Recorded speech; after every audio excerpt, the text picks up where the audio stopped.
Welcome to LG Lesson 2, which is going to cover how to actually fill in diagrams.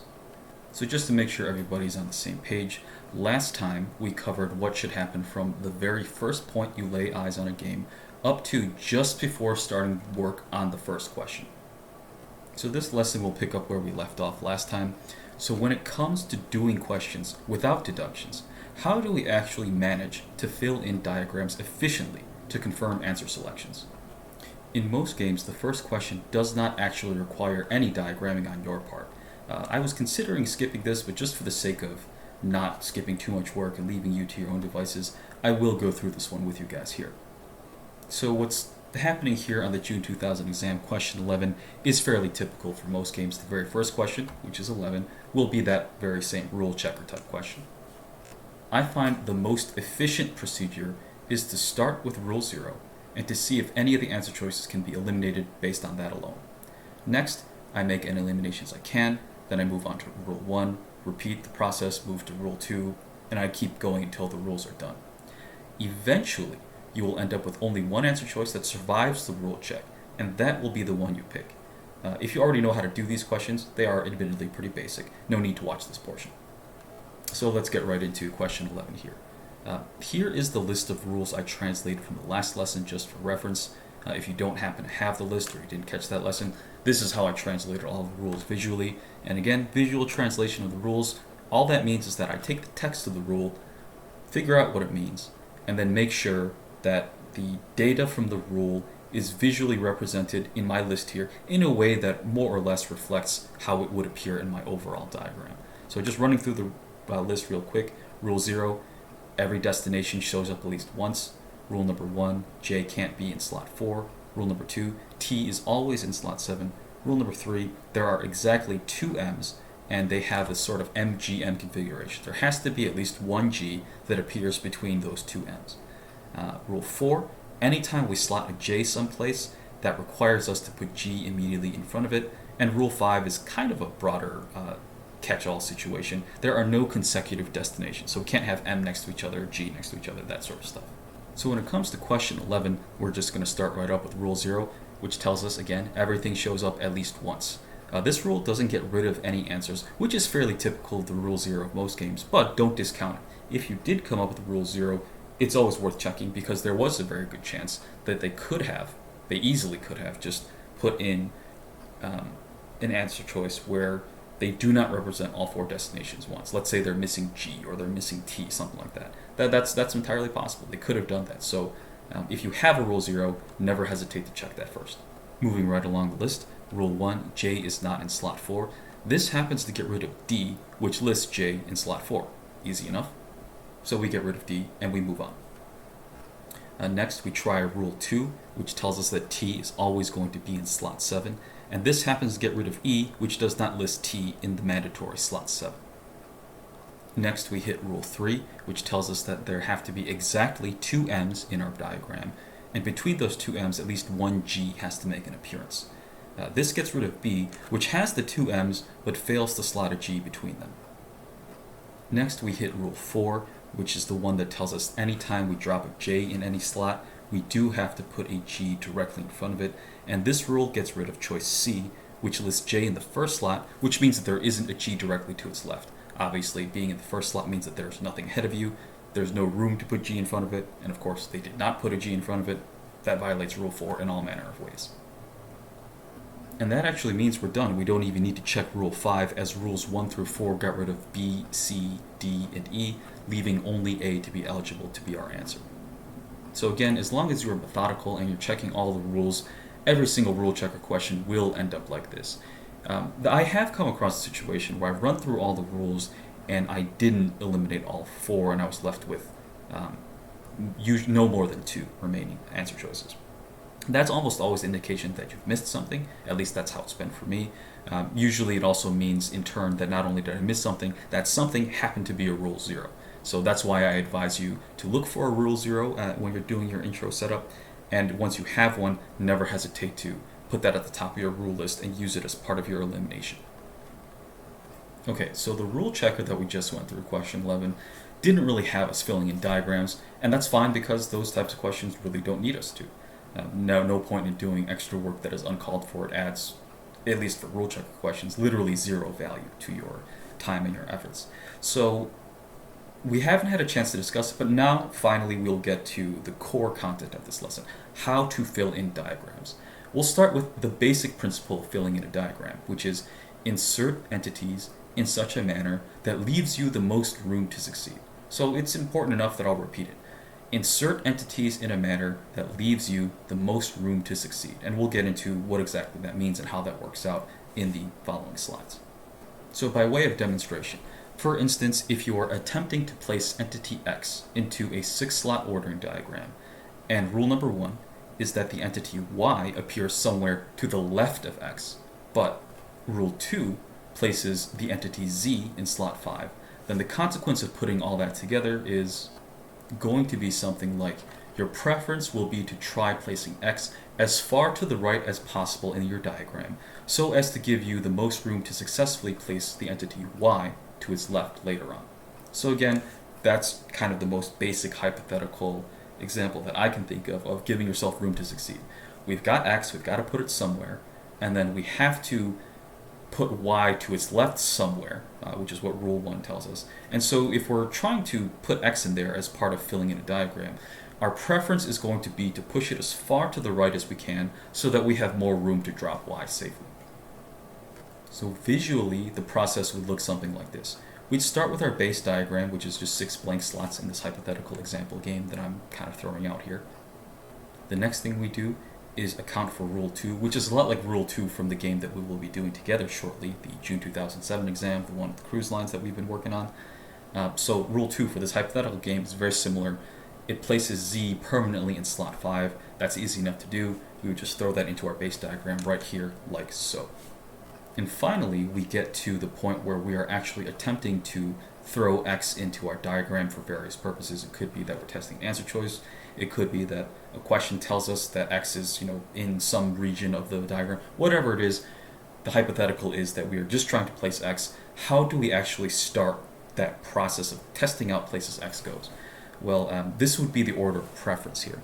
First place we'd start with is putting X all the way to the right in slot 6. And again, that's because that gives us slots 1, 2, 3, and 4 to eventually drop Y. That's a lot of freedom. We probably have a very good chance of succeeding in addition to accounting for any other rules or data that wasn't presented as part of this demonstration right here. But you get the point. If that for some reason doesn't work, our next preference would be to try to put X in slot 4. Since slot 5 is unavailable, we have to skip over that, and we push X a little bit more to the left and put it in slot 4. That still gives us 3 places to put Y, which is not bad. It's really not that bad. And then failing that, let's say that there's some other rule or interaction or condition that the question gives where X can't go in slot 4, we'd push it up to slot 3. And that significantly reduces the amount of places we can put Y. Y can now only go in slot 1 or slot 2. But it could still work, so we're still in the clear here. And finally, failing that, if that doesn't work, we'd push X up to slot 2, which is the absolute farthest left it can go because then Y has to be placed in front of it in slot 1 as a guarantee for that situation. So I would like to emphasize here that I am not suggesting that as soon as you see this situation, you immediately draw out all 4 possibilities. Sometimes that might be the right call, but most of the time it isn't. Most of the time that's just too much work, that's overkill. All I'm saying is that under the principle of giving ourselves the most room to succeed, if we are trying to place X, and X has that rule 1 condition where there has to be something to the left of it, our preference is going to be to start as far to the right as possible so as to give ourselves the most room to fulfill rule number 1 as we go along. And if you find out that your first preference doesn't work, then stop work on that preference and move to the next one, which is X in slot 4. That doesn't work. Move to X in slot 3. If that doesn't work, X in slot 2, and you know that that's the end of the line. If even that doesn't work, then you know you're looking at a situation that is a must-be false or is untenable. But it's not an endless set of possibilities, even with a fairly open-ended game like this. So that's just the demonstration of the principle. Again, you're not really supposed to draw out all of these at once immediately as you see them. Sometimes that may be the answer, but most of the time, just go one by one until you can't work anymore. Chances are, well before you get through all of these base possibilities, you'll figure out something that works. So moving away from my completely hypothetical situation, let's try the give yourself room to succeed method on question 12 from the June 2007 exam that we are working on here. So 12 is an open-ended must-be-false type question. In actuality, lesson 3 will discuss the differences between must be false, could be true, and all those generally 4 different types of questions in greater detail than we'll get into here, but suffice it to say, for our purposes now, that we are simply looking to eliminate answer choices that are possible, and we are looking to select the one answer choice among the 5 that we cannot get to work. So again, because this is a must be false question, we are eliminating any answer choices that are possible, because something that can work, by definition, does not have to be false, which is what our question is looking for. Our question is looking for something that has to be false, so if an answer choice works, it's not what we want. Conversely, we are going to end up selecting the one answer choice that we cannot get to work no matter what we do, because of the rules. So keep that in mind as we continue onwards. So without any further ado, further work, deductions, we're just going to test answer choice A immediately and see how we can get our methodology to work. Answer choice A alleges that T is in slot 6. We need to figure out if that has to be false. And so in actuality, we can eliminate this immediately based on rules 2 and 5. So this actually isn't the best demonstration of the give yourself room to succeed because it's so straightforward. But we'll get into why that is in just a moment here. So why can we make this our answer choice? Why is A always going to not work for us? Why is it impossible for us to get T in slot 6? Well, that's pretty simple. Rule 2 places T in slot 7 at all times. So in our baseline diagram here, we have that there. Answer choice A tries to place another T in slot 6, which would end up with our diagram like this. But of course, Rule 5 forbids us from placing any consecutive letters next to each other. So on its face, A is just straight up impossible. It literally just tries to violate rule number 5 in and of itself. So incidentally, that impossibility makes A the answer we were looking for. So again, rule 5 places T in 7 every single time, every single diagram. Answer choice A attempts to put T in slot 6, but that is a direct violation of rule 5. There's no way for us to ever get any scenario in which A actually works for us. So that is the answer we're looking for in a must-be-false situation. So on test day, you would just pick A and move on, but because we are here for instructive purposes, I'm going to keep going. So of course, we got lucky on this one where A was the right answer, but that won't happen most of the time. Statistically, it's only going to happen 20% of the time. As such, I'll just go through B and maybe another one just to demonstrate the give yourself room to succeed concept that I made such a big deal about. So let's start with answer choice B. Answer choice B attempts to place M in slot 5. So again, we start with the usual baseline diagram. Rule 2 places T in slot 7 at all times. So T is bringing up the rear there at slot 7. And now we account for the answer choices data, which is the answer choice B tries to place M in slot 5. Now that we have this, our job is to start from this second diagram, 4 blanks, M, another blank, and T in the last spot. And from this situation, our job is to come up with a diagram, or at least attempt to come up with a diagram that works.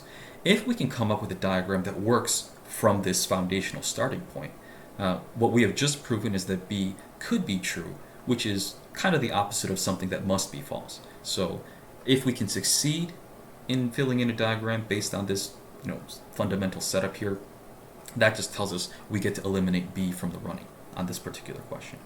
So as we are trying to fill in that diagram that I was able to come up with on the previous slide, I'm just looking through the rules. The first thing that my eye is drawn to is that R3 mandates that we place exactly one more M, and that between the 2 M's that we have on the board, we need to see at least 1 G. So again, the reason my eye was drawn to rule 3 is that our fundamental picture with M in slot 5 and T in slot 7 took care of an M. I literally was just looking for any rule that had something to do with M to see if there's something to build on, and lo and behold, rule 3 was exactly such a rule. We need to account for the one other M, exactly one other M that we're going to see, and this is where we're going here. So the give yourself enough room to succeed principle says that we may as well throw that other M into slot 1, because that gives us more room to work with between both of the M's, while not apparently taking anything away from our ability to work with other entities and rules. I'm not saying that we're guaranteed to find something that works with this setup. This is just where I'm going to start. So the blue M is what the answer choice placed, which is in slot 5. And the purple M is the first place that I'm going to try to put the other M. So again, based on the principle of trying to give myself the most room to succeed. I just want to have as much space between the two m's as possible so I can do more stuff between them without running into rules as immediately as I would. Like if I had put the two m's as close as possible together, that would really limit where we could put that g and limit some other things. So I would rather prefer to avoid that based on the principle. So this is why we have the m's spread out as much as possible. If it turns out this doesn't work, I'm going to immediately pivot to putting m in slot 2, etc., and then keep moving it further back until I can't anymore. So the second part of Rule 3 mandates that we place at least one g between the two m's. So not only do we have to space out the m's, we have to find a way to squeeze a g between them no matter what, at least one g. And on the subject of g, Rule 4 tells us that anytime we place the entity j, and Rule 0 guarantees that we are going to place a j somewhere at least once, we must also place a g directly to the left of that j, creating the gj block that we already discussed in the previous lesson, but in case you missed it or you just skipped right to this one, that's where it comes from. So basically, to summarize, not only are we going to place a g, there's a possibility that we could do two birds with one stone. We could place a g and a j, because we know that the gj block has to show up once.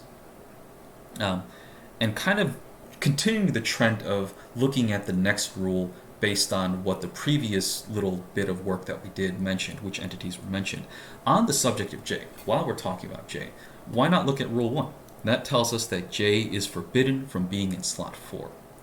So at this point, among other things, I am looking to place a gj block. Again, it's not mandatory that I do it, it's just something that I see I'm going to have to end up doing anyway, so I may as well consider it. So I'm looking to place this gj block without having j go into slot 4. The only way I can do that at this juncture is to put it in slots 2 and 3. So m, g, j with a blank, followed by another m with another blank, followed by t at the end. And kind of looking at it in total, really there was no other place that we could have put the g in the j group, really. So from the m, g, j, blank, m, blank, t situation, we just have 2 slots left to fill to finish out the entire diagram. Now, I'm just going to start with slot 4. There's no particular reason. I just work from left to right. I have a very simple linear lizard brain, so that's how it is. We'll start with Rule 0, and that conveniently is already satisfied. And it adds no further restrictions. Since we already have all 4 destinations represented at least once, Rule 0 doesn't really have any further finger wagging or restrictions for us as we move along. So that's done. Moving right down to Rule number 1, it tells us that slot 4 can't have j in it, and we've already kind of accounted for that by placing g and j kind of arbitrarily in spaces 2 and 3. If you had just on a whim placed the gj block in 3 and 4 in the previous step, by trying to fill in the rest of the diagram and just checking the rules, you should have come across the idea that, oh, in fact, you can't do that. You do have to put the g and j block in slots 2 and 3. But Rule 1, of course, is already accounted for. We don't have j in slot 4, and we can't at this point, so we're good on that front. Rule 2 we've already accounted for in our base diagram. That's always in there. T is always last, so we don't really need to go over it separately here. So moving down to Rule 3. We cannot have more than 2 m's, because Rule 3 tells us we have exactly 2. So, that's not really a problem at this point. And I guess we can move right into Rule 5 at this point. No consecutive repeats of any letters. Both prevent us from putting another m into slot 4. So again, when it comes to slot 4, we can't have m in there because of 2 different rules. Rule 3 restricts us to using only 2 m's, and putting m in slot 4 at this point would give us 3. And even if we kind of mess that up, if we check that against Rule 5 tells us we cannot have any consecutive letters. So m and m can't repeat together. They can't be next to each other. So for 2 rules, that kicks out m as well. So it looks like both G and T are eligible to go into slot 4 at this point. So J is out because of Rule 1. Rule 3 and 5 both eliminate M. So the only 2 letters that we have left are G and T. And it looks like it doesn't really matter. I can't really see any reason why we can't put a G there. And I don't see a reason why we can't put a T there. But I'm just going to put G in slot 4 and call it a day. Again, I have a sort of left to right linear lizard brain. G is alphabetically earlier than T, so I'm just going to do that. Call it a day. I'll, of course, adjust away if it turns out for some reason that G can't go in there, but I don't see anything based on the rules, so I'm just going to put that in there and we're going to call it a day. At this juncture, we only have 1 slot left to fill, which is slot 6. So looking at 6 now, We're just going to go through the rules again just to see what can go in there. Again, we have a total of 4 entities to choose from, G, J, M, and T, and chances are the rules are going to progressively eliminate who is eligible to go in there.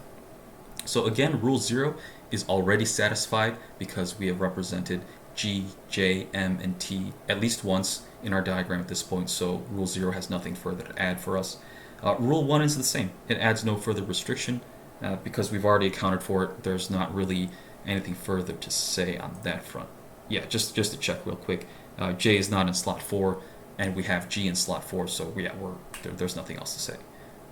Rule 3, we can't have more than 2 M's, so long as we avoid putting an M in slot 6, we're going to satisfy that rule as well. But just very much similar to our slot 4 choice, Rule 3 and 5 both forbid us from placing M in slot 6 at this point because that would touch the M that is placed in slot 5. So yeah, there's just no way to get it to work. So M does not go there. Moving on to Rule 5 again, it further prevents us from using T since we can't have consecutive T's. That was something that we encountered in answer choice A, right? And even if you didn't, the rule itself is pretty clear on its face. T doesn't go in there. So far, of the 4 entities, G, J, M, and T, rules 3 and 5 both eliminate M and T from going in there. Rule 4, though, further prevents us from using J in slot 6. Since anytime we place the entity J, we actually need to place that GJ block that we discussed both in the previous lesson and, of course, a couple slides back. However, with slot 5 already taken by M, if we were to put J in slot 6, we'd have no place to put the mandatory G. So it doesn't work. So we can't have J in slot 6. And so just to review again, Rule 3 and 5 gets rid of M as a potential slot or entity to put into slot 6. Rule 5 prevents us from dropping another T in there. And finally, now Rule 4, which mandates that every single J that we see in the picture has to have a G directly in front of it. That prevents us from putting J in there as well. So there's really only one letter that works, and that is G. G is the only one that is not eliminated so far. So this is what our diagram would look like when G is the only one left. M, G, J, G, followed by M, G, and T. And to confirm our work, we can check our diagram here against the entire list of rules, and it appears that we have fulfilled all of them and ended up with a viable diagram. I could we literally just did that. Rule 0, 1, 2, 3, 4, 5. I mean, we've been through all of them. But as you're learning the method and trying to get used to it, it's not a bad habit to get into when you're doing untimed practice, to just take a complete diagram and just go right down the list. Boom, boom, boom, boom, boom. So yeah, Rule 1, it tells us, or Rule 0, tells us that all 4 letters have to be represented. That's clearly satisfied. Rule 1 is telling us that J cannot be in week 4. We don't have that here, so that's satisfied. Rule 2 tells us that T is always in slot 7. We have that satisfied. Rule 3 tells us there are exactly 2 M's and at least 1 G appears between them. So we have the first part, we have exactly 2 M's, and we have 2 G's between them, and that's allowed. That's fine. We've satisfied the rule. Moving on to Rule 4, we cannot have J in slot 4, and we don't, so that works out. And Rule 5 tells us that we cannot have any consecutive repeats, and just checking real quick, we don't. We don't have 2 G's next to each other, we don't have 2 J's, 2 M's, or 2 T's. They're all separated, so that's all kosher. So yeah, just run through that process real quick, boom, boom, boom, write down the list, check your diagram against all the rules, and if it works out, it works out. You have successfully completed a picture that satisfies all the rules. And so we have just done that here, and we know that the diagram that we have in purple, blue, and black here is a viable diagram. And finally, since the question itself wants us to get an answer that must be false, but we have just proven that B could be true, we're going to end up eliminating B. Again, because we found a way for the scenario suggested by answer choice B to work. That means that this is not the answer we're looking for this particular question. And even though we already know that A is correct, and so this is going to be more work that is unnecessary from a testing perspective, for instructional purposes, just like we went through B, even though we didn't have to, I'll go through C as well, even though we don't have to. The scenario proposed by choice C is that J is in slot 6. So just like in B, our job is to see if the scenario proposed by the answer choice is going to be viable, if that's possible. If it is possible, it is not the answer we are looking for. So similarly to B, we are going to start this process by dropping the entity J into slot 6, just as answer choice C indicates. So that's what this would look like. However, Rule 4 immediately tells us that we must add G to slot 5. So I'm going to actually code that in blue instead of purple, simply because I want to indicate that it's kind of a baseline requirement. If J is put into slot 6 by the answer choice itself, the answer choice in essence is also putting G in slot 5 by the mechanism of Rule 4. So now that we have this situation where we have 4 blanks followed by G, J, and T at the end, from here we still have to fill those first 4 slots. So if we want to succeed here, a couple things to look out for. We want to be careful about any remaining rules and entities that can quickly crowd out our remaining space by taking up more than one slot or having other restrictions attached to them. On top of that, we still have Rule 0 to think about, which mandates that we have all 4 letters appear at least once. So far, we only have 3 of the 4. We have G, J, and T, but we do need to somehow account for M. So based on those 2 preceding considerations, which again are look out for rules that have a tendency of taking up multiple slots, as well as Rule 0, which tells us that all 4 of the letters have to appear at least once, all signs point us towards accounting for M as soon as we can. Because the rule about M tells us that M has to have exactly 2, so that's why we're taking up 2 slots, and there has to be at least a 1G between them, so that takes up yet a 3rd slot. So that rule is quite chunky. It takes up quite a bit of space. It makes a lot of sense that we should account for M as soon as we can. And so with all those considerations, the give yourself room to succeed principle suggests we space out the M's as much as we safely can. In this case, the most we could possibly space it out is very similar to last time, where we have M in slot 1, 2 blanks, and an M in slot 4. So this is a bit of a chunky slide here, but instead of breaking it up, because that would tax my video editing thing a little bit too much, getting a little lazy, just going to kind of dump it all here for you. But I will go through it step by step. So from the previous slide, we had this diagram proposed. M in slot 1, slots 2 and 3 are empty, slot 4 has another M in it, slot 5 has G, slot 6 has J, and slot 7, as always, has T. But from here, we actually have what looks like plenty of flexibility to finish this out. The only thing we need to avoid here in putting slots 2 and 3 is M again, because Rule 3 tells us we have to have exactly 2 M's, and putting another M in there would violate that by having 3 M's. And even if Rule 3 alone weren't enough, similarly to answer choice B and various other times you'll see in this game, Rule 5 prevents us from having consecutive letters anyway. So either way, M still isn't available to fill slots 2 or 3. If you put M in slot 2, it touches the first M. If you put M in slot 3, it touches the fourth M. So, the M in slot 4. So either way, rules both 3 and 5 independently prevent us from using another M. Other than not using M, though, none of the other rules really seem to matter that much for what we put in there. Rule 0 is already fulfilled. We have G, J, M, and T on the board at least once, so that's fine. Rule 1 is also fulfilled because in this scenario, it's impossible for us to be considering putting J in slot 4 anyway because we decided to put M there. Rule 3, we literally just went over with why M doesn't work. Rule 4 matters only to the extent that we feel like putting a J in there. All that would require us to look out for is if we do put J somewhere in there, it would have to be in slot 3 so as to give us room to put G in front of it in slot 2. But that's not really a mandatory thing at this point. It's just something to consider. And finally, Rule 5 we already went over. The only one that is explicitly prevented from being in either slot 2 or 3 is M, because we can't have M's touching each other. So kind of taking stock of all of our options, it seems like we can put another GJ block in slots 2 and 3 to safely finish this. Also, it looks like the GT group or the TG group would work too. And again, my left to right linear lizard brain, just because I mentioned the GJ block first, I'm going to go with that, but just suffice it to say that both GT and TG would work as well. And so, as I promised, I'm just going to slot G and J in there. So now our completed diagram looks like M, G, J, M, G, J, and T.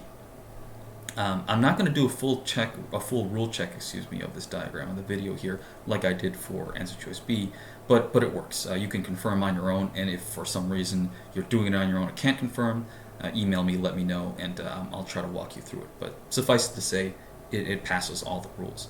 And also, if you want to, and you're not confident, try GT and TG. Basically, anything that doesn't have an M, and anything that is not consecutive tends to work out if you throw it in there. So there's a lot of flexibility.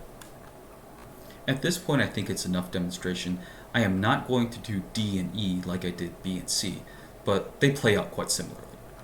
And that's pretty much it. The give yourself room to succeed principle doesn't actually add too much more technique or complexity to what you're already doing, but it simply emphasizes that when you're starting to try possibilities, there's always a logical starting point, and the starting point is the place that gives you the most room to succeed. So just to kind of review everything that we went over today, when you are filling in diagrams, try to do so in a way that gives you the most room to succeed.